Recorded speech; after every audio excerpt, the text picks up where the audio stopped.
समय से पहले भाग्य से ज्यादा न आज तक कभी किसी को मिला था, न मिला है और न मिलेगा। क्योंकि समय ही जो है वो सबसे बड़ी चीज है, सबसे मूल्यवान है। नमस्कार, मेरे अपने चैनल पे आप सभी का फिर से बहुत बहुत स्वागत है। आज का विषय जो है वो है विवाह कब होगा, यानी विवाह का उचित समय कब होना चाहिए, कब आपके जीवन में विवाह का योग बना हुआ है।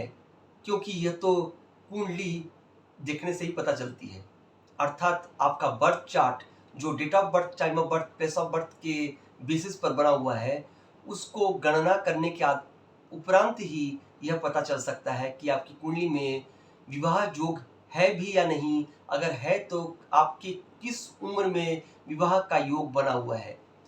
अगर आप अनमैरिड हैं तो यह जिज्ञासा जो है बहुत ही स्वाभाविक है, और आपसे भी अधिक आपके परिवार के लोग इस विषय को लेकर चिंतित हैं कि कब मेरे परिवार में मेरी पुत्री का या मेरे पुत्र का विवाह संभव है और कब वो समय आ रहा है।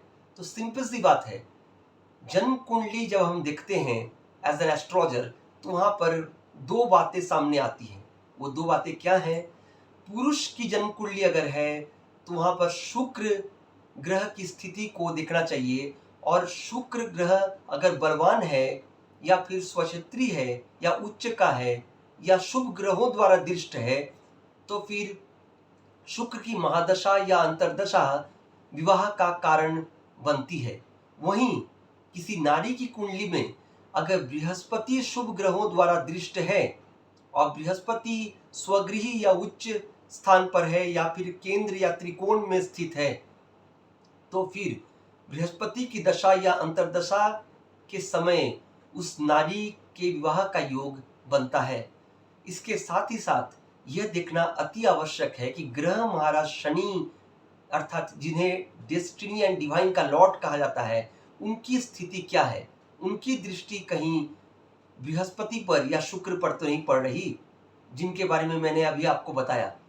तो फिर वो विवाह को विलंबित करेंगे, क्योंकि शनि को वृद्ध ग्रह कहा जाता है एवं माना जाता है, और विलंबकारी ग्रह होने के कारण वो विवाह में विलंब का कारण बन जाते हैं।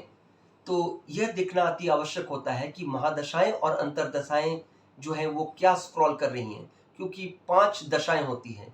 वो ये हैं महादशा, अंतरदशा, प्रत्यांतर दशा, प्राण दशा एवं सूक्ष्म दशा। इनका विचार किया जाता है। और हाँ, इसके साथ ही साथ यह भी देखना एक ज्योतिषी के लिए उतना ही उचित है कि गोचर में ग्रह की स्थिति क्या बनी हुई है, जिसे इंग्लिश में कहते हैं करेंट ट्रांजिट।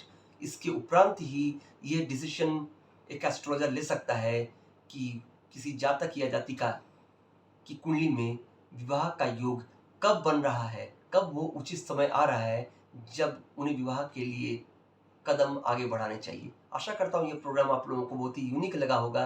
अगर अच्छा लगा है तो अपने फीडबैक्स जो हैं वो कमेंट सेक्शन में आकर के दें, और किस विषय को लेकर के आप जानना चाहते हैं यह भी लिख करके वहाँ दें। तो मेरी कोशिश होगी अगला प्रोग्राम उसी कंटेंट को लेकर के आऊँ आपके समक्ष। नमस्कार।